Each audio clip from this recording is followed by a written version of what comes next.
kaip pakeitė jos tavo gyvenimą? Aš tiesiog pajutau, ką reiškia tas chi energijos judėjimas kūne. Skausmingos mėnesinės tai nėra normalu, ar ne? Tai nėra normalu.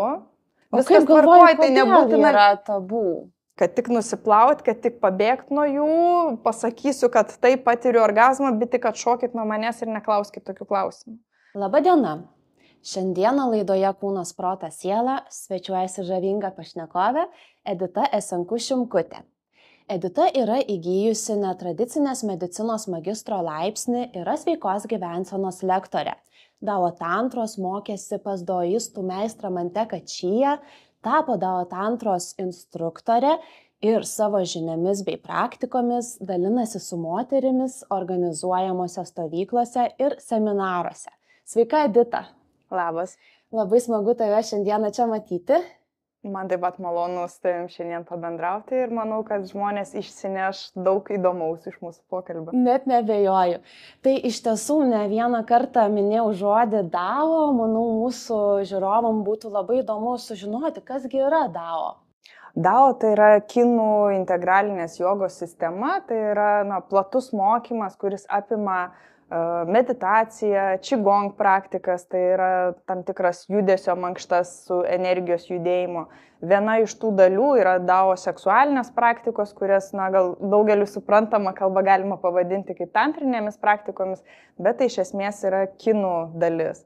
Tai daosizmas artimas kinų medicinai, tuo pačiu mokymas, kaip turėti savo kūno ir proto ir emocijų balansą. Labai taip koncentruotai papasakojai, o kaip iš tiesų pati atradai šias praktikas, kaip pakeitė jos tavo gyvenimą, gal galėtum pasidalinti? Į mano gyvenimą Dao praktikos atėjo prieš daugiau nei 10 metų ir visada aš domėjausi tokiais neįprastais, sakykime, dalykais, bet tuo pačiu tai nebuvo toksai įprastas tradicinis kelias, kad ieškai, nei kokius mokymus, seminarus ir tada atrandi. Ne, čia šiek tiek kitas buvo siužetas, aš tarsi kažko viduje ieškojau, bet tokio aktyvaus išorėje paieškų kaip ir nebuvo. Ir tiesiog artimiau pradėjus bendrauti su mano dabartiniu vyru, jis jau tuo metu užsiiminėjo šitom daoistiniam praktikom ir aš tiesiog pajutau, ką reiškia tas chi energijos judėjimas kūne ir mane tai užkabino, tai palauk, tai jeigu tai galima lavinti ir galima aiškiau suvokti, kas yra tas energijos judėjimas mūsų kūne, tai tada I'm in, aš noriu tų praktikų, aš noriu jas pačiupinėti, mane užkabino Dao seksualinės praktikos, būtent dėl malonumo srities, nes mano kūne ji buvo visiškai užblokuota. Ir tame kelyje aš tada pradėjau čiupinėti, kad geras, jeigu aš darau meditacijas, kiek daug visko iš mano kūno pasileidžia. Nors iš pradžių buvo atmetimas, kad meditacijos man nėra būtinybė, man galbūt aktualu kitos temos, bet kaip tik tai buvo tai, ko man reikėjo. Ir tos judesio praktikos, qigong mankštos, jos man labai padėjo fiziškai, emociškai, psichologiškai atsiverti ir po 4 metų asmeninių praktikų, eilinį kartą lankantis pas mūsų mokytoją meistrą Manteką Čiją Tailande, jisai tiesiog pats pasakė, atvažiuokit kitais metais į instruktorių mokymus ir skleiskit mokymą savo šaly, nes Pabaltyje nėra kas tai darytų. Ir toks įkvėpimas buvo ir štai taip palengva, patyliukais, su slapyvardžiu Esenku prasidėjo mano kelias skleidžiant žinią apie daosizmą Lietuvoje, nes daugam dar nepažįstama, nei kas tas Dao, nei kas qigong praktikos, apie tantrą kažką girdėję, bet irgi daug yra dezinformacijos ir išsigalvojimų. Tai džiaugiuosi apjungdama visą tai su kinų medicinos žiniom, su šiuolaikinės netradicinės medicinos žiniom, suprantama kalba, kad galiu pateikti žmonėm ir padėti. Taip, tai iš tikrųjų manau, kad čia gali daug skaityti, gali daug domėtis, bet, kaip sakyti, reikia vieną kartą pačiam pabandyti ir pajusti. Aš tą labai pabrėžti noriu būtent, kad daug yra žmonių, kurie ieško tam teoriniam lygmenį atsakymų. Gal ir nieko blogo, nes nuo kažko pradėti reikėtų. Taip, be abejo, bet kada jie užsiciklinę yra, kada ir kažkokius mokymus keičia vienus kitus, aš ypač tą kaitą stebiu, kai dalyvauju kokiam nors festivalyje kaip lektoriai ir aš matau, kaip jie konvejeriu eina pas visus, be abejo, ta įvairovė ji yra naudinga tuo, kad žmogus gali pajausti, čia tas ne mano, į tą noriu pasigilinti. Problema yra tada, kai jie nei niekur nesigilina ir jie visur ieško stebuklingos piliulės, kurią tik tai vieną kartą padarius valandą laiko kažkokią praktiką, visi jų vidiniai baubai išsilakstys ir jausis nuostabiai tiek fiziškai, tiek emociškai ir dar ten orgazmintis pradės ir visa kita. O iš tikrųjų tai yra darbas su savim visuose praktikose. Bet man daosizmas būtent to užkabino, kad gali padaryti kažką, pratimą ar sakykime, meditacijos metu ir pradedi jausti, kad tikrai aš galiu jau šilumą, tikrai aš galiu apčiuopti, kas tas či energijos judėjimas. Aš pakankamai mokslo žmogus esu ir man daug reikia paaiškinimų. Ir kai aš randu moksliniai literatūroje virš 4000 straipsnių apie čigong praktikų naudą, apie tai, kad či energijos egzistavimas mūsų kūne yra įrodytas, man tada tai yra artima, man tada tai yra suvokiama ir, tam teoriniam lygmenį galim daug ką išvedžioti, bet, sakykime, aš tas žmogus, kur džiaugiuosi gyvenimu čia ir dabar ir noriu jį gerinti, tobulinti, o ne ieškoti gyvenimo prasmės ir kažkokių tai pokalbių aukštom materijom, taip sakant. Man patinka žemiški dalykai, bet tie, kurie yra naudingi mums. O kažkam tai vien pokalbis apie či energiją jau yra nežemiška, o man tai yra taip žemiška. Taip, aš įsivaizduoju, nes tikrai, manau, tiek praktikos ir patirties dešimtmetį jau skaičiuoji šitoje srityje ir, kaip sakyti, minėjai, kad tau reikia ir to tokio ir moksliškumo, ar ne, tai esi pabaigusi netradicinės medicinos magistro laipsnį. Kodėl būtent pasirinkai netradicinę mediciną? Aš manau, kad tai artimiausiai apibūdina tai, ką aš veikiu. Nes, prieš tai aš, aišku, turiu ir antrą magistrą, ir turiu bakalaurą, bet tai nebuvo taip tampriai susiję tie mokslai su tuo, ką aš dabar veikiu. Ir kai 10-metį žengi į tą sritį ir supranti, kad, norisi oficialios galbūt kompetencijos, nes išmokymų įvairių kursų ir pas man teka čia, ten dar vienas išsilavinimas yra per tą ilgą laiką ir ką tu įgyji, net ir medicinos žinių daug pritaiko paaiškinant, kas mūsų kūne vyksta. Bet vis tik tai mes gyvenam Lietuvoje, ne Balyje. Ir visuomeniai normalu, kad norisi to tokio oficialaus patvirtinimo, kad iš kur gauti kažkokios kompetencijos. Jo, manau, kad galbūt tai netgi ir susijęs su tuo, ką aš stebiu ir šiek tiek kritiškai tai žiūriu, kada žmonės sudalyvauja ten savaitę trunkančius jogos kursuose ir jau skelbiasi esantis jogos mokytojai, ar ten nuvažiuoja į Indiją, ar dar kažkur tai pasimoko 2, maksimum 3 savaitės, viskas, aš meistras. Jau nušvitęs. Jo, ir supranti, kad tai visa tai taip nevyksta. Ir to iškraipytoj veidrodžių karalystėje tada gaunasi, kad, kaip ir naujokui, jam gaunasi nelabai svarbu. Va čia tas mokėsi, tas jau reikia meistras po pusmečio, o tas 10 metų mokėsi, čia tik tai instruktorius yra davo praktikoje. Tai, žinai, tokie, tarsi nesulyginami dalykai. Ir aš matau labai gražias koreliacijas, apjungimą. Vieni gali sakyti, čia iš kažkokio tai ego, žinai, kada eini, čia mokytis, tobulinti, nes čia, žinok, mano ne paskutiniai dar mokslai, aš dar toliau mokysiu ir oficialiuose moksluose, nes aš matau tame prasme. Mane veža, man patinka. Jei nepaslaptis, kokiuose planuoji? Planuoju kineziterapijos bakalaurą. Tai irgi taip. Ir turėti oficialią medicininę kvalifikaciją, nes norisi dar labiau apjungti tą mūsų kūną ir protą. Taip. Čia paslaptį išdaviau, nes dar niekas to nežino iš tikrųjų, kad aš tą darysiu. Negaliu atskleisti dabar iki šito video paleidimo į eterį. niekam. Ir norisi dar labiau apjungti tas žinias, suvokti savo kūną, padėti ir savo artimiesiems, nes aš matau sąsajas. Tai kineziterapija, fizinis kūnas, qigong, mankštos ir energijos judėjimas tai yra labai labai glaudžiai susiję. Ir kažkam atrodo, alternatyvi medicina, galbūt kažkas tai čia tolima, tai yra labai artima, tai yra visai šalia mūsų. Šitos studijos man davė dar platesnį žvilgsnį, kaip galima integruoti skirtingas terapijas, nes ten, kai mokėmės, buvom šiek tiek ir ten ir tos pačios kinų medicinos, ir fitoterapijos, ir homeopatijos, ir panašių mokslų, bet be abejo, tu gilinėsi kažkurio vienoje srityje ir joje įgyji pagrindinės kompetencijas. Tai mano dabartinė aistra, kinų medicina, be abejo, tos qigong praktikos, kurias aš pas meistrą Mantė Kačyje mokausi.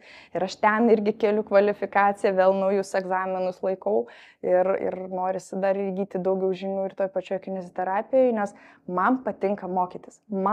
Apskritai, man atrodo, visas gyvenimas yra kaip mokymasis.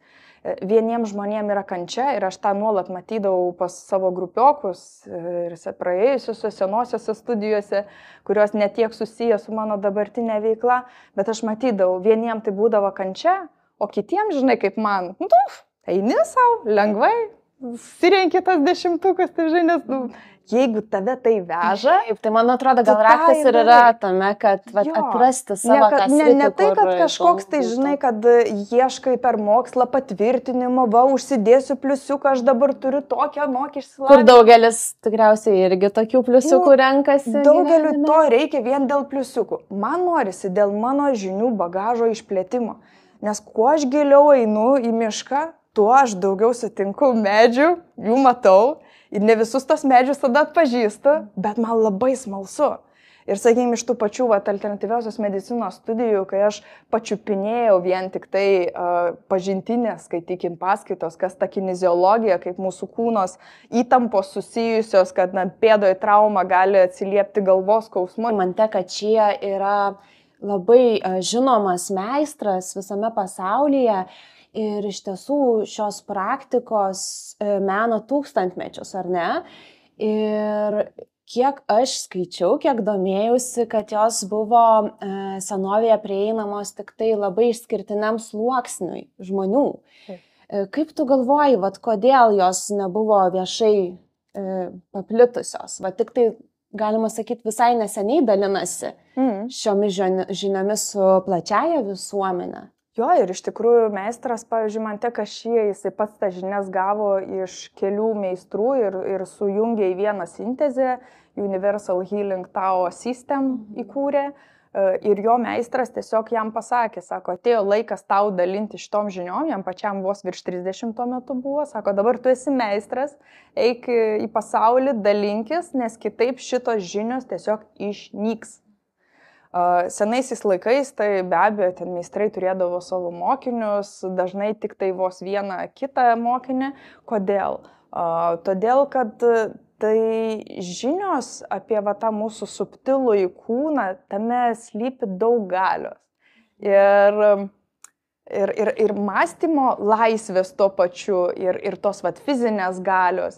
Nes jeigu mes paimsim tą pačią fizinę galią, sakykim, kad ir šaolinio vienuolyno atstovai kung fu, kur yra įvaldę būtent kovinį cigūną, kovinės qigong praktikas, tai kūnas jis tampa kaip metalinis, ta prasme, tu jį smūgiuoji ir jisai visiškai nereaguoja. Wow. Tai tos qigong praktikos jos gali būti sveikatinimui. Mano atveju, tai ką aš mokau ir mokausi, tai yra daugiau sveikatingumui skirta, ne kovoms. Taip. Bet žinai, tie tam tikrų dalykų yra sąsajų.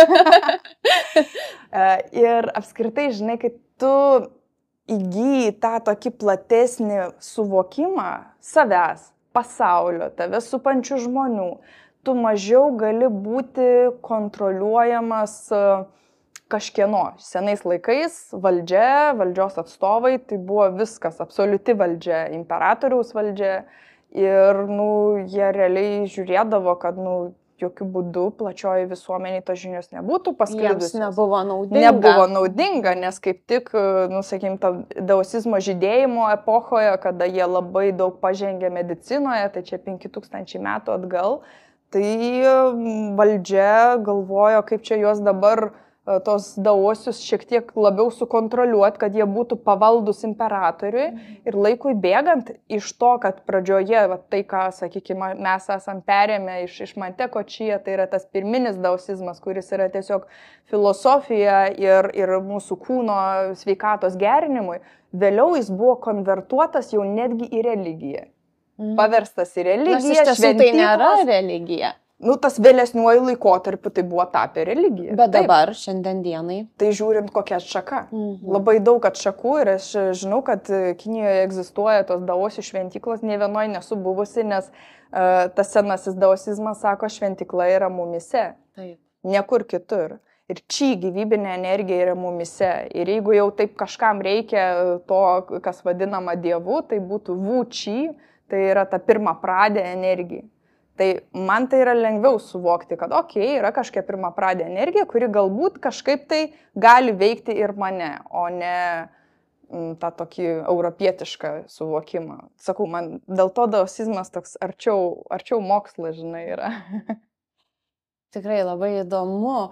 Ir kas yra tikrai neįtikėtina, kad tu semiesi šitų žinių, šitų praktikų iš Manteko pačio Čija, važiuoji į Tailandą, ar ne? Jo, jis kinas gyvenantis Tailande. Taip. Kodėl būtent važiuoji gyvai jį pamatyti? Juk galėtum šiandien dienai ir internetu, ar ne? Kodėl būtent atkeliauji vis tiek tokia tolima kelionė, pasimatyti kartu ir galbūt galėtum pasidalinti, koks jis yra žmogus šiek tiek ir galbūt yra tau kažkokį tai patarimą davęs gerą? Sakyčiau, norėčiau šiuo atveju paminėti du dalykus. Vienas dalykas, tai žmonės ieško lengviausių kelių, kad jeigu jau kažką mokytis, tai kažkur čia prie vietos, kažkur gal Europoje ir taip toliau. Tai, aš, sakykime, esu iš tų instruktorių, kuri kaip knisliukas, žinai, kad, dirba toj srity ir kapsto, kad iš tikrųjų gerai valdyti praktikas. Bet nemažai instruktorių visose srityse, visose dvasiniuose mokymuose yra tų, kur sakiau, per savaitgalius iškeptų. Ir tada žmogus gaunasi jisai suklaidintas.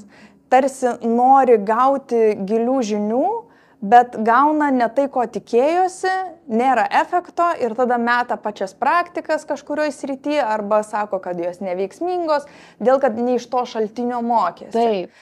Nes čia yra daug dalykų, kur, pas mane buvo pirma praktika, paskui knygos. Aš daug vėliau pradėjau knygas skaityti. Daug kas pradeda nuo knygų, tai irgi yra labai šaunu. Bet dar šauniau yra, kai tu eini per pajautimą, tokia atvira širdim, nieko nesitikint ir tiesiog žiūri, kas bus. Tai pas Manteka Čija tiesiog skridau, dėl kad mano vyras, jisai mane visų pirma supažindino su tom daoistiniam praktikom. Ir jisai pats toks žmogus yra, kur jeigu jau mokytis, tai iš pirminio šaltinio, o ne iš kažkelintojo ten su iškraipyta. Kaip telefonas sugedęs žaisdavom vaikystėje. Tai kad nebūtų sugedęs telefonas, kol yra galimybė, 80 metų šiemet meistras švęs, kol jisai gyvas, privalau pas jį važiuoti, mokytis. Tiesą pasakius, aš ruošiausi mūsų šitam pokalbiui, šiek tiek pasižiūrėjau interviu su meistru, tai jis tikrai labai gerai atrodo, tikrai nepasakytum, kad 80 metų. Ir juda, ir pratimus, kada daro, tai tikrai matosi, kad veikia tos praktikos. Taip, ir mažų vaikų krūva laksto. Taip, tai tiesiog, kada dirbu su meistru, tai tas energetinis poveikis, jis yra numeris 1, ko aš ten važiuoju. Kad pajusti, ar ne? Kad, žinai, kai dirbi su žmogum, kuriame juda energijos srautas, tai tada, kad ir kokią ten meditaciją kartu su juo daryti, ar čigong praktikas, tas srautas manyje jisai irgi sustiprėja. Lyginant, kai aš būnu viena, namie darau praktikas, taip švelniai vidutiniškai juda. Kada aš vedu kitiem užsiėmimus, viskas sustiprėja dvigubai. Kažkoks yra tas spec efektas, kad, žinai, srautas jisai pastiprėja, matyt, kad ir kitiem tai pradėtų veikti, nes labai dažnai būna, kad sako, tu tai jauti, prieš tai minėjai, kad šilta, ar tai tik šiluma yra, ar kažkas dar daugiau? Šiluma, ryškesnė pulsacija kūne jauti, iš esmės dažniausiai tokiu šilumos pavidalu ir ta mikrokosminės orbitos rautas, jis toks pulsavimas, liežuvis, kada liečiamas prie gomurio atsiranda, ar pėdų, rankų pulsacija atsiranda.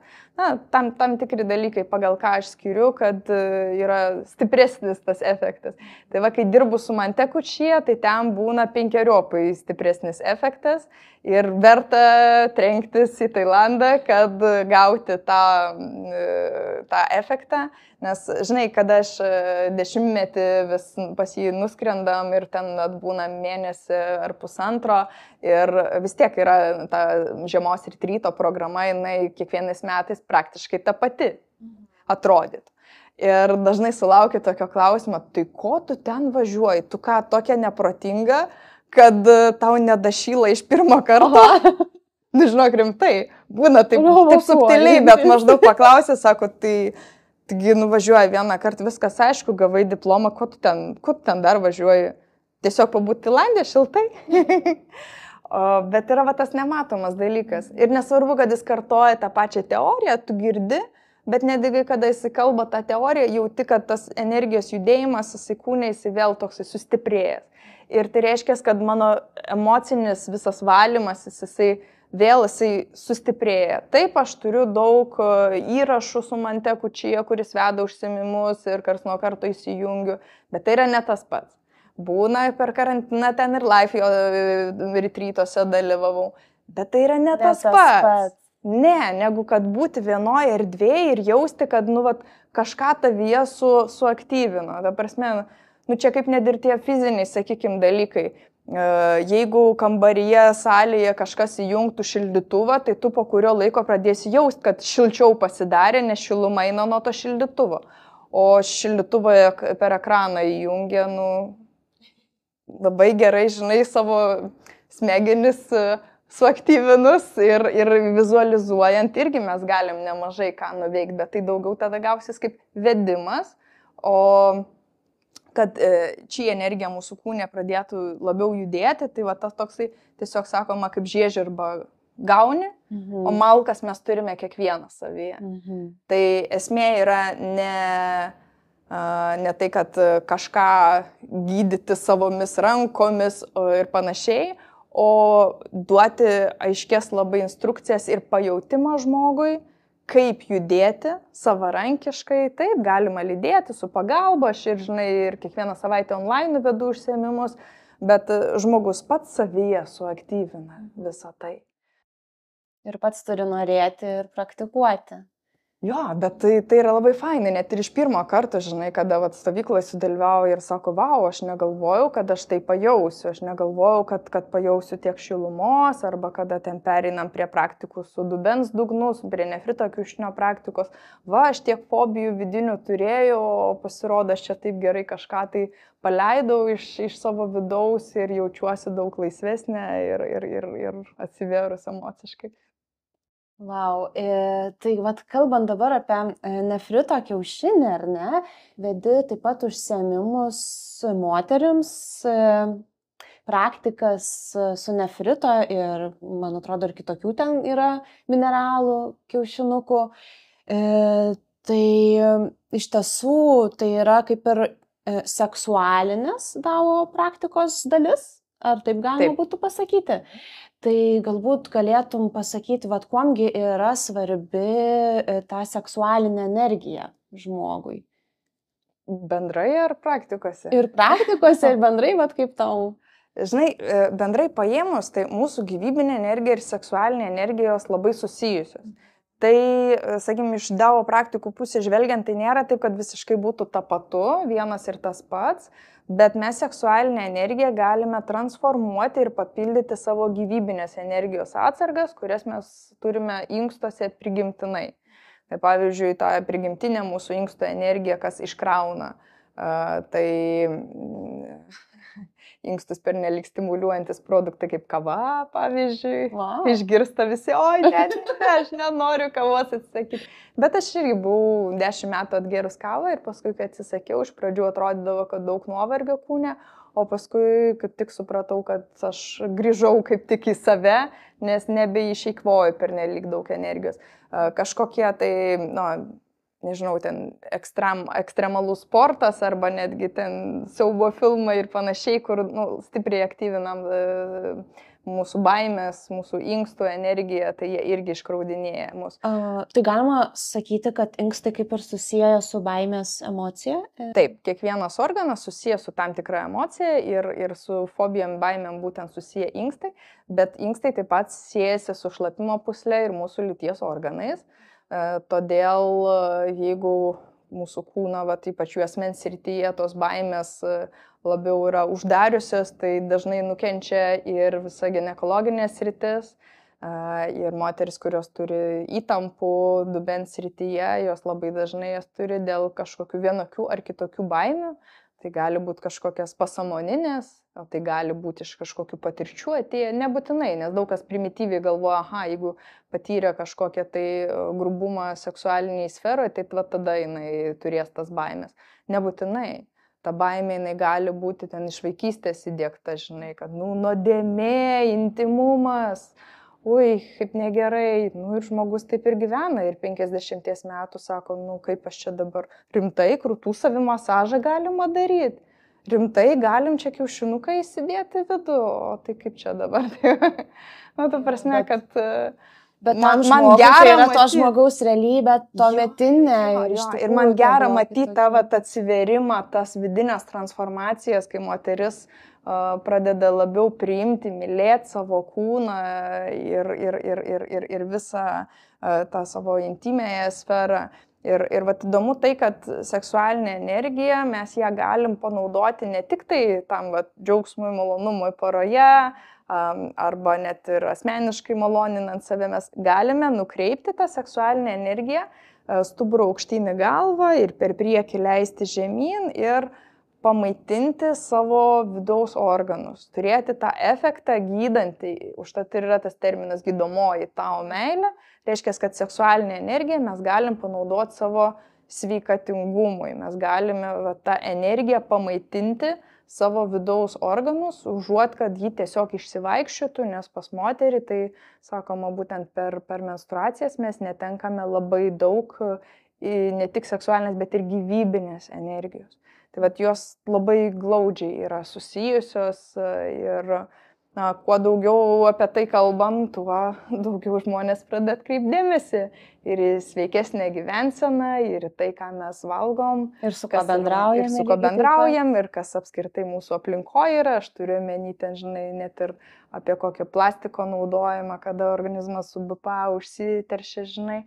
Tai kuo mes esam sveikesni tiek emociškai, tiek fiziškai, tuo daugiau džiaugsmo ir savyje ir aplink mus gaunasi. Taip, ir dar manau, kad kuo labiau žmogus gyvena sąmoningai ir sveikai, tai pradeda jausti tam tikrus subtilius irgi momentus. Būna, kad jaučia ir kitų energijas ir galbūt per tai ir gali laviruoti, labiau pajusti, kas tinka žmogui, kas ne. Jas tik tai mes užmaskuojam kažkur, tai paslėpiam, bet jos mumise yra. Ir kada jie susiduria su ta tyla, arba, mano atveju, ten dar ir tamsa, ir visos tos vidinės baimės, ar kad ir kokias tos emocijas bebūtų, jos pradeda lysti, ir mes jas kaip paleidžiam, išgyvenam, išverkiam, tada jauti tokį palengvėjimą ir iš tikrųjų kitaip pradedi priimti ir aplinką, vertinti dar labiau gamtą, vertinti dar labiau tylą. Bet, Edita, ar galėtų, tarkim, žmogus nepraktikuojantis iš karto keliauti į tokias tamsos praktikas, ar tai nebūtų per daug ekstremalu, nes aš įsivaizduoju, jeigu per gyvenimą gali prikaupti labai daug visko, ar ne? Ir ar ten būtų kas, kad padėtų tam žmogui galų gale, kai pradėtų lysti tie visi demonai, ar kas nors ten padeda, ar tenais tiesiog lieki vienas pats su savim? Visų pirma, reikia suprasti, kad tai kaip sudėliota pas Mante Kačyje, tai dar Krum retrytas yra 4. retryto savaitė. Tai reiškia, žmogus prieš tai 3 savaitės dirba su savimi ir praktikuoja. Dabar jau man aišku. Tai nebūna taip, kad žmogus atvažiavo ir iš karto aš einu į tamsą, nieko nežinau, nieko nežinau. Nes taip tai labai jau ekstremaliai. Tiesiog pernelyg, jeigu jautrus žmogus, tai gali net ir pakenkti savo, bet jeigu jis eina su pasiruošimu, tai tada jis yra saugioje erdvėje ir tai nesėdi užrakintas, jeigu tau ten negerai jautiesi, tu gali bet kada išeiti. Yra netgi fiksuotas telefonas, kur tu ten gali susigrabaliuoti skaičiuką, paspausti ir paskambinti į receptioną ir pasakyti, atneškit man antrą kaldrą, nes man šalta. Tai nėra taip, kad jau žmogus visiškai vienas pats paliktas. Jo, ir vis tiek kažkiek tai maisto atneša, ten truputėlį tik tai, bet vis tiek šiek tiek gauni to maisto, į maišelį įdėto, irgi susigrabaliuoji, kas tą maišelį apsičiupinėjai, obuolys, kaip kvepia. Tai tikriausiai ir patys pojūčiai paaštrėja. Taip. Gerokai paaštrėja apskritai tas maistas, valgymas, malonumas, jisai toks didelis tampa, nes ten būna valanda laiko skirta ir tu tą obuolį visą valandą griauži. Vau. Na, man belieka tik įsivaizduoti, gal kada nors gyvenime ir pati patirsiu, nes tikrai labai atrodo įdomu. Taip, tu taip pat turi savo elektroninę ir parduotuvę ir svetainę Gydomoji tavo meilė, ar ne vadinasi? Gydomoji tavo meilė. Taip, Gydomoji tavo meilė ir tenais yra viena tokia skiltis seksualinis kung fu. Tai tikrai, man atrodo, mūsų žiūrovėm būtų irgi įdomu ir aktualu sužinoti apie tas seksualinės konkrečiai praktikas. Galbūt galėtum pasidalinti apie nefrito kiaušinio praktikas, kokias naudas neša moterims jos. Tai visų pirma, dėl to termino kung fu, tai apibūdinimas, kad tai yra praktika. Nereikia maišyti čia su kovom nesusijęs terminas yra, nes aš dėl to ten, kai kalbėjau apie šalinio vienuolyną ir kalbėjau, kad tai yra kovinis cigūnas, kovinis čigongas. Ir tame kontekste kung fu, o šiame kontekste kung fu reiškia tiesiog seksualinės praktikos, arba gydomoji meilė, arba dao tantra, galime sinonimiškai vartoti šitos žodžius. Ir iš esmės toks vienas didžiausių skirtumų, lyginant su kitomis tradicijomis, jog rekomenduojame daugiau pradėti nuo savęs, nuo asmeniškai, nuo to, kad paleisti tai, kas nereikalinga, paruošti fizinį mūsų kūną ir eliminuoti negatyvias emocijas, nes negatyvios emocijos jos kartu su seksualinė energija suaktyvintos jų dar daugiau padaugėja. Todėl, kuo mes esam emociškai labiau atsipalaidavę, labiau meilėje, tai tuo daugiau meilės. Jeigu esam piktyje, liūdesyje, tai seksualinė energija tą dar labiau padaugina dažniausiai. O kaip reikėtų paleisti tas emocijas? Tai dirbti per meditacijas, gali būti įvairios technikos taikomos. Dao praktikose tokios mėgstamiausios, paprasčiausias yra vidinė šypsenos meditacija, kada šypsomės mūsų vidaus organams, arba 6 gydomųjų garsų meditacija, kada iš mūsų vidaus organų sąmoningai triname, eliminuojame iš plaučių liūdesį, iš kepenų pyktį ir taip toliau. Kiekvienas organas su tam tikrom emocijom susijęs yra. Ir taip pat, kas liečia dubens dugno sritį, kaip ir minėjau, mes per čia netenkame itin daug gyvybinės energijos. Ir kad tas gyvybinės energijos netektis būtų sumažintos, tai tikslinga yra treniruoti šitą sritį. Tai mūsų šiuolaikiniam pasaulyje labai gerai pažįstami yra Kegelio pratimai. Taip. Bet daosiai žengia dar giliau, tai kad būtų ne tik tai pats apatinis dubens dugno sluoksnis treniruojamas, bet ir gilesnės makšties dalys, naudojama nefrito kiaušinio praktika arba kitaip dar joni kiaušinio praktika. Nes gražus tas terminas toks joni iš indiškos tantros, kuris apibūdina visus moters reprodukcinius organus. Toks švelnus, maloniau išgirsti joni kiaušinis negu makšties kiaušinis, vaginos kiaušinis. Toksai iš karto, žinai, ūkšti ir užsidaro visas kūnas. Tai, nes tai yra pasiekmė, sakykime, mūsų kultūros ir normalu, kad ta intimumo tema, jinai tokia šiek tiek tabu yra. Ir kodėl, iš tiesų, kaip sakai, būna moteris sulaukia 50 metų ir gėda apie tai kalbėti? mes esame krikščioniškos visuomenės dalis. Mus taip auklėjo ir nieko su to nepadarysi. Ieva ir Adomas nusidėjo ir štai, kai jūs ištekėsite ir jūs nusidėsite, tai mums taip augino jūgi. Tai va tas vaikam, kai būna įkalta į galvą, tai atitinkamai tada atsiranda daugybė fobijų ir baimių. Vienas kraštutinumas. Kitas kraštutinumas, kai pernelyg, sakykime, tas, kad ir internetinės galimybės išplėtė į kitą pusę, kada pornografija prieinama bet kam, iš bet kur, bet kada, bet kokio pobūdžio, gaunasi į kitą pusę visas išsikreipimas.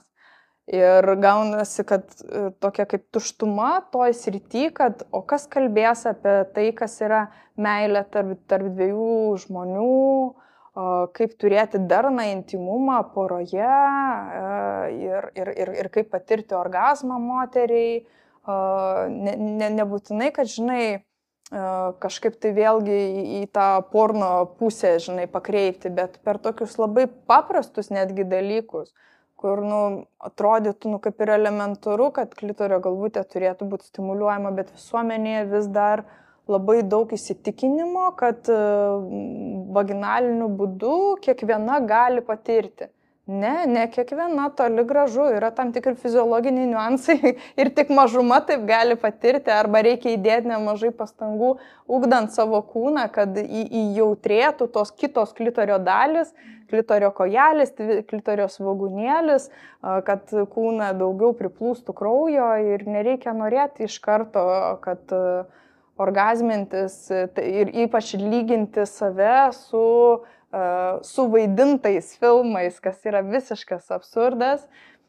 Tai aš manau, kad prisidedu prie šitų visų mitų griovimo ir to pačiu padedu išsilaisvinti, bet ta gerąja prasme, nes aš nemanau, kad tai yra reikalinga, kad dabar visi visur turėtų pradėti atvirai kalbėti, vos ne ten mokykloje ar darbe, žinai, va aš čia gerai šiandien pasimylėjau, žinai, čia pasikalbėkim prie kavos puodelio dabar pokalbis. Vis tiek tai turi būti tam tikra erdvė. Taip. Bet kai supranti, kad moteris net savo artimiausiai erdvė, bent jau pradėkim suprasti nuo to, kad artimiausiai erdvė tai yra vyras ir žmona. Ir jie dešimtmečiais nesikalba vienas su kitu, nes bijo vienas kitą įžeisti. Ir būna asmeninės žinutės, irgi čia neseniai rašė, ta moteris sako, man nepatinka taip, kaip jisai daro, bet aš negaliu jam pasakyti, nes aš žinau, kad jis įsižeis. Bet sakau, tai niekas ir nepasikeis, jeigu tu niekada ir nepasakysi. Tai bent jau nuo tų, žinai, tokių artimiausių kontaktų. Bet, žinai, kartais būna taip, kad artimiausiam kontaktui ir sunkiausia kartais būna pasakyti. Kartais svetimam žmogui daug lengviau. Bet tai yra irgi pradžia.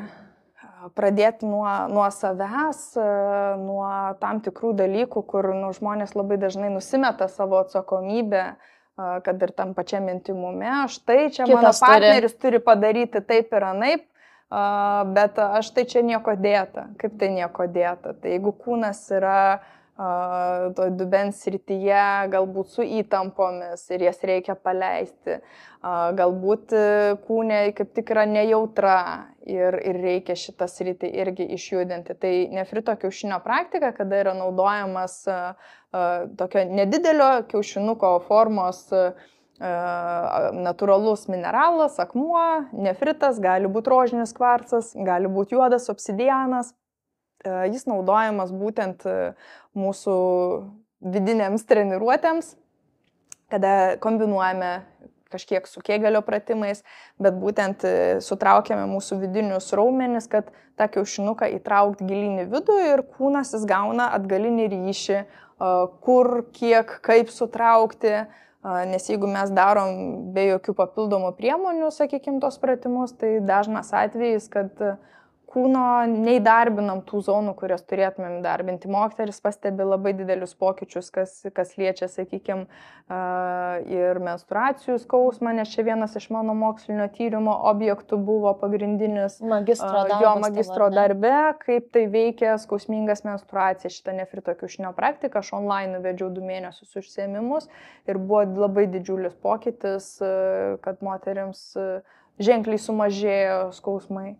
10-balė sistema, jeigu ten iš pradžių buvo ten 7, 8, tai yra labai didelis nepakeliamas skausmas, paskui liko apie 3, reiškia labai toleruotinas ir net nebereikia Wow, nes tikrai va, dar ir prieš keletą dienų pasidalino pažįstama, kad va, kai būna menstruacijos arba prieš, tai taip skauda, kad net jokie vaistai nepadeda, vos nereikia su greitaja važiuoti, žodžiu, į ligoninę, tai čia manai, jog skausmingos mėnesinės tai nėra normalu, ar ne? Tai nėra normalu. Gali būti skirtingos priemonės naudojamos, kad savo padėti, bet ne apie vaistus kalbu, apie judesį, apie kineziterapiją, apie čigong mankštas, apie nefrito kiaušinio praktiką. Ar tai gali būti, kad kažkuria prasme užspaustos emocijos yra pas žmogų? Didelė dalimi tai būna susiję su emocijomis, menstruacijų skausmas, bet dažniausiai tos emocijos jau yra nusėdusios fiziniam lygmenyje. Ir jeigu mes tik tai dirbam su psichologo pagalba, mūsų fiziniam kūne niekas nesikeičia. Dėl ko mes taip gaiviai ir fainai jaučiamės išėję iš po nugaros masažo. Atrodo, daug arba fainiau. Arba iš ežero.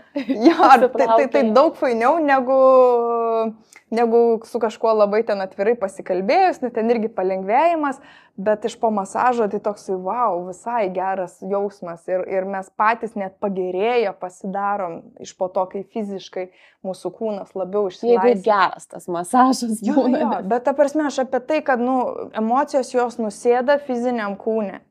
Ir mes galim padėti jas išlaisvinti per tam tikras mankštas, dar jeigu tai apjungiam su mūsų protu, meditatyvus būvis.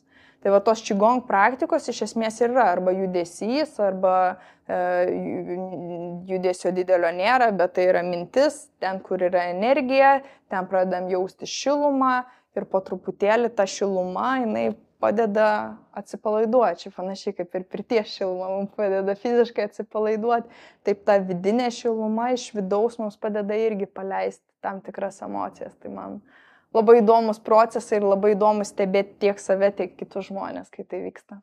O gal iš patirties kažkokį tai turi pasidalinimą, kuris tau įstrigo labai atminty, galbūt iš stovyklų, vardais neminint, kažkoks galbūt proveržis ar kažkokie tai, nežinau, suvokimai atėjo pas moterį tam tikri po praktikų? Žiūrint, iš kurio kampo pažiūrėsim. Pavyzdžiui, būna, kad, sakykim, vedu kada stovyklose užsiėmimą, ten būna tokia dar terapija su juoku ir būtent su nefrito kiaušinuku mes esam viduj tuo metu ir juokiamės. Tai buvo, kad viena sako, niekaip negalėjau pradėti juoktis, man sako, toks užsidarimas viduj. Paskui sako, pradėjau juoktis, tada pradėjau verkti, tada vėl pradėjau juoktis. Ir sako, toks geras apsivalymas. Kita vėl, žinai, atrodo, tokia santūri, sudalyvavo tam workshop'e, o paskui sako, žinai, sako, paskui grįžus su partneriu turėjau tokį malonumą, kokio gyvenime nesu turėjus. Nors net nebuvo taip, kad, žinai, praeitų keli mėnesiai po praktikų, jau kažkoks tai virsmas staigus įvyko. Kitom būna, kad po kelių mėnesių, kaip ir sakau, ten menstruacijos nebeskausmingas, PMS-o nebėra, ar šlapimo nelaikymo problema labai pas daug ką susitvarko ir kaip sako, galiu tikriausiai. Taip.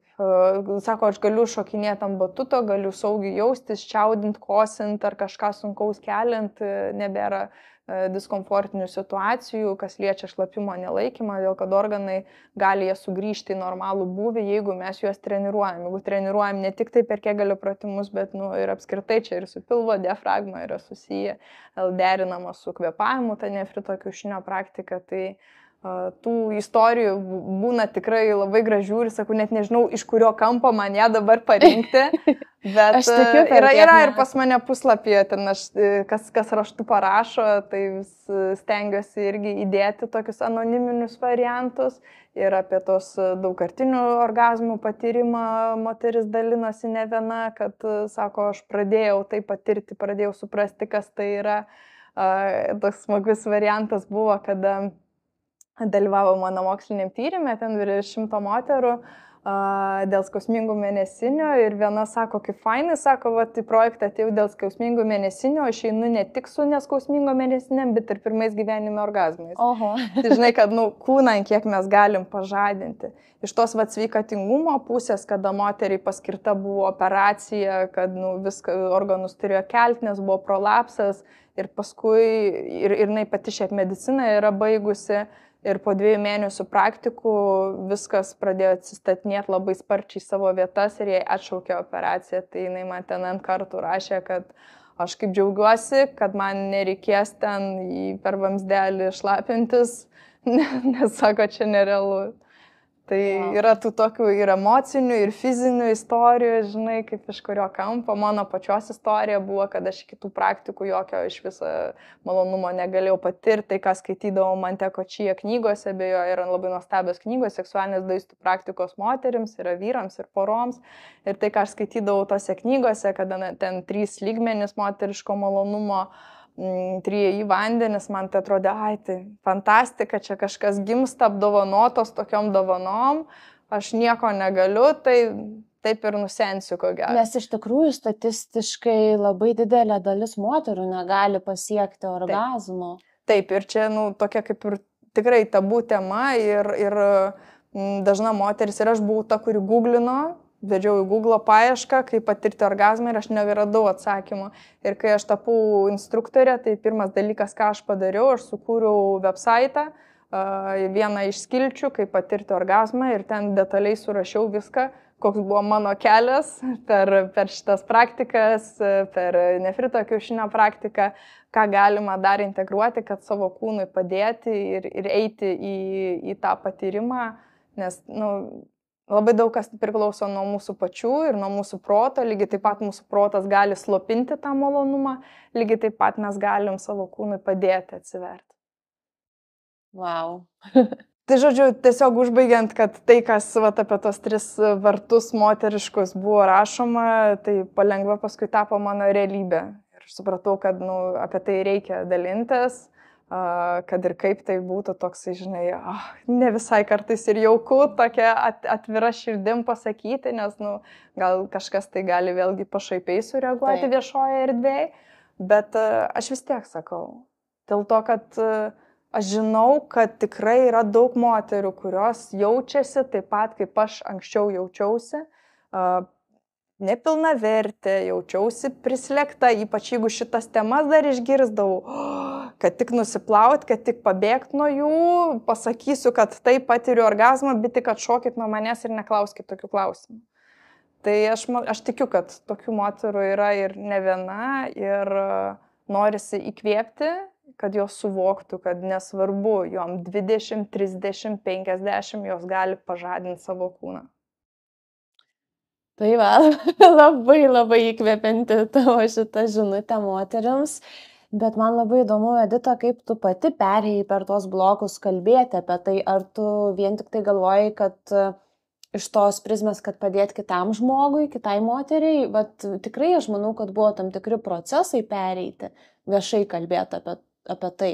Jo, tai buvo procesas toks, kad iš pradžių, kai aš pradėjau kalbėti šiomis temomis, aš tai dariau tik tai raštu, ne balsu. Aš nerašiau net savo vardo, tai buvo tiesiog SNQ. Slapyvardis, jeigu nepaslaptis, ką tai reiškia? Čia toks žodis sudarytas iš kelių frazių, pas daosius.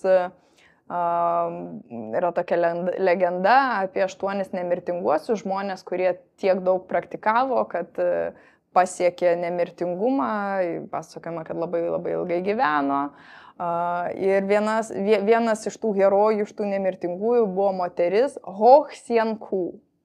Ir ji mane įkvėpė ir sugalvojau tokį naujadarą, galima pavadinti, kuris įkvėptų ir mane, ir atspindėtų taip pat ir mane, ir mano kelią į DAO praktikas SNQ, nes aš esu Edita, o ten yra Ho Hsien Ku, tai man kažkaip viskas gražiai susisiejo ir prilipo. Tai vat, kada aš pradėjau kalbėti, tai buvo nedrąsa ir aš norėjau kažkokio slapyvardžių ir tuo pačiu buvo tas suvokimas, kad vis tiek aš vieną dieną pradėsiu kalbėti apie taip garsiai kaip Edita Šimkutė ir net ištekėjusi pasilikau pavardę paskui Šimkutė.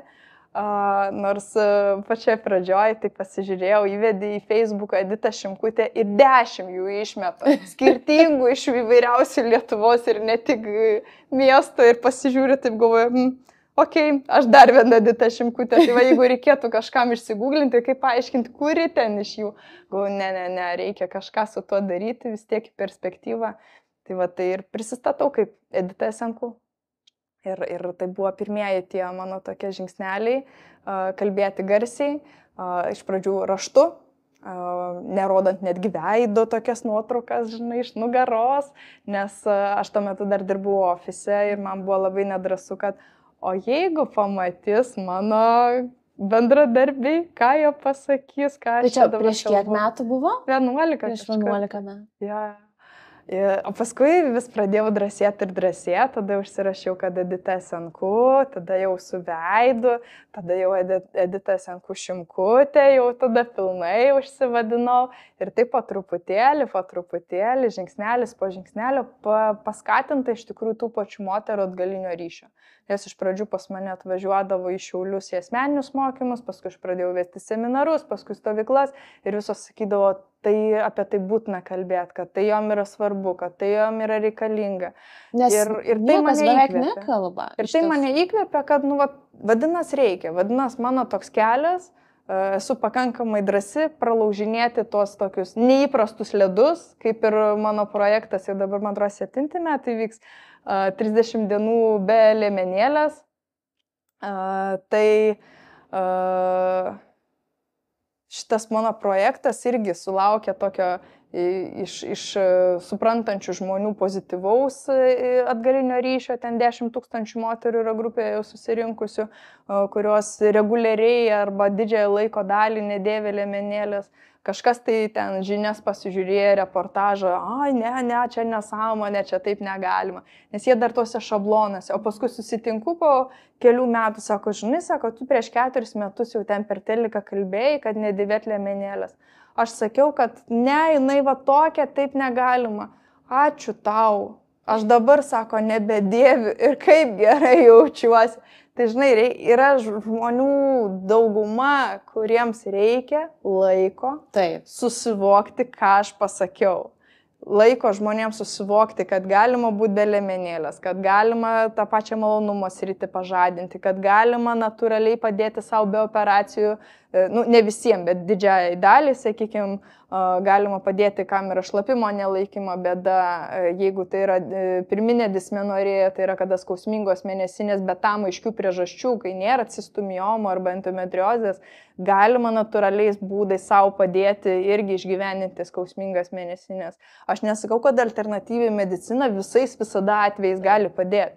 Tai yra individualu, bet apie tai reikia kalbėti, kad daugybė dalykų jie gali būti prevenciški. Kodėl žmonės dasivaro save iki to, žinai, kad jau yra kažkokie susirgimai, augliai ir taip toliau, lygos. Ir tik tada sako, tai vaistai nepadėjo, tai man alternatyvi medicina dabar turi padėti. Ir labai dažnai gydo simptomą, o ne priežastį.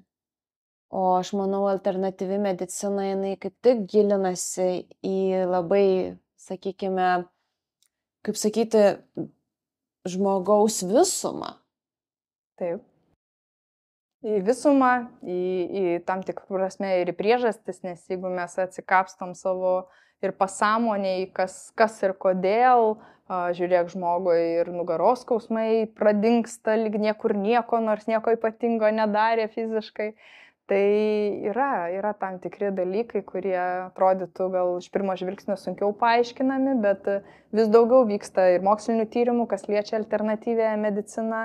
Ir papildomo alternatyvioji medicina tikrai turi puikią vietą šiuolaikinėme pasaulyje, ne veltui jinai populiarėja, todėl kad žmonės mato, kad seniau jos buvo viskas kartu, buvo ir ta šiuolaikinė medicina ir ta netradicinė jos buvo kartu. Tada jos buvo atskirtos. Dabar matyti, einam į vėl susijungimą. Nes veikia. Jo, veikia ir puikiai papildo. Niekada nereikia eiti fanatiškai į tai, kad, žinai, va, aš dabar čia eisiu į fitoterapiją ir žolelėm išsigydysiu sunkią ligą. Vėžį, pavyzdžiui. Nu, pavyzdžiui, jo, ir dabar atsisakysiu viso kito. Arba lūžusią koją. Žolelėm, jo. Bet jeigu taip imant blaivių protų ir suvokiant, kaip tai galima suderinti gražiai tarpusavyje, tai tikrai žmonės pasiekia puikių rezultatų. No. O kaip tu galvoji, kokią įtaką turi lėtinis stresas? Vat į tą temą visą. Didžiulė. Ta prasme, lėtinis stresas itin veikia visus mūsų kūno procesus. Virškinimą veikia, žmonėm daugam jūgi vidurių užkietėjimai, pilvo putimas, nevirškinimas. Tai ne tik priklauso nuo to, ką mes valgom, kaip valgom. Aš atsimenu, kai ofise dirbdavau, 5 minutės. Ir dar kalbi telefonu su klientais tuo metu. Nu, ta prasme, kad tai gaunasi, kad žmogus kažkokiam strese nuolat ir jam normaliai virškinimas, šalinimas neveikia. Taip pat įtampos kūne nuo lėtinio streso ženkliai susidaro, kažkam pečiuose, kažkam dubenį netgi ir kitose zonose gali būti. Lėtinis stresas veikia mūsų hormonus, veikia mūsų lytinę sistemą. Ta prasme, tai yra priešybės, kai žmogus sako, nu va, aš čia neturiu lytinio potraukio, mano libido ten nulinis, minusinis, moteris skundžiasi ir paklausė apie lėtinį stresą, kaip jinai gyvena, ir pasirodo, jinai va taip va gyvena, bet sako, aš nematau perspektyvų dabar ką nors keisti. Tai jeigu tu nieko nekeisi ir tu nuolat būsi tame savo balagane, tai streso hormonai ir toliau blokuos lytinius hormonus, todėl kad kūnas jis gyvena kaip kare. Taip, ir kaip sako, jeigu pats nesustosi, tai liga sustabdys tave. Jo, čia taip geriau, kad neįvyktų, bet dažnai taip ir būna, kad mes dėl vienokių ar kitokių priežasčių einame į tam tikrus dalykus. Kaip pavyzdžiui, vienas iš Mantakčyje mokomų dalykų yra apie sąmoningą badavimą, apie detoksikaciją. Aš sakiau, žinai, man sakiau, to nereikia. Praėjo kokie metai praktikų ir tada buvo erkė su Laimo liga. Pas tave? Jo, buvo 20 dienų antibiotikų, mano virškinimo sistema visiškai išsibalansavo, aš ten metus vaikščiau su išsipūtusiu pilvu, tai labai stipriai veikia mano visas emocijas ir man atrodė, mano visos meditacijas nieko nebeveikė, kol aš pradėjau paskui eiti, tai gal man reikia pabadauti, man reikia tą padaryti. Geras, suveikia, kodėl aš to metus laiko atidėliojau, kodėl aš to anksčiau nepadariau, nes kažkas tai protė, žinai, ne, čia reikės valyti žarnyną, gal čia geriau to nedaryk ir panašiai. Ir kaip aš apsidžiaugiau, kad aš tai padariau ir visą tai, ką išsivystė, kad aš organizuoju šiltuoju sezonu ir badavimo stovyklas ir būna sudarau žmogui individualizuotą badavimo planą, padedu kitiem, kaip saugiai į tai eiti. Tokius trumpalaikius iki 1 savaitės badavimus, nes tada yra trumpalaikius. Jo, aš nepraktikuoju tų tokių, kur po mėnesį ir 5 dienas ir manau, kad tai yra nesaugu be medikų priežiūros. O iki 10 dienų namuose, tai be medikų priežiūros, jeigu žmogus neturi kažkokių rimtų ligų, jam nereikia nuolatinių vaistų vartoti, tai paprastai būna saugus variantai. Taip, tai iš tiesų mes kaip ir kalbėjome, kad labai yra svarbu ir jausti savo kūną ir kad viskas ateina ne per vieną dieną praktikų metu ir, sakykime, kaip ir kalbėjome, kad tikrai viskas yra labai susiję, kaip ir tu sakai, ir kūnas, ir protas, ir ką mes dedame į burną ar ne. Ir tą reikia žinoti. Vienos piliulės, kurią būtų galima išgerti greitai, nėra dėja, ar ne? Tai galbūt kažką norėtum taip užfiksuoti mūsų žiūrovams, tokie 3 kertiniai akcentai.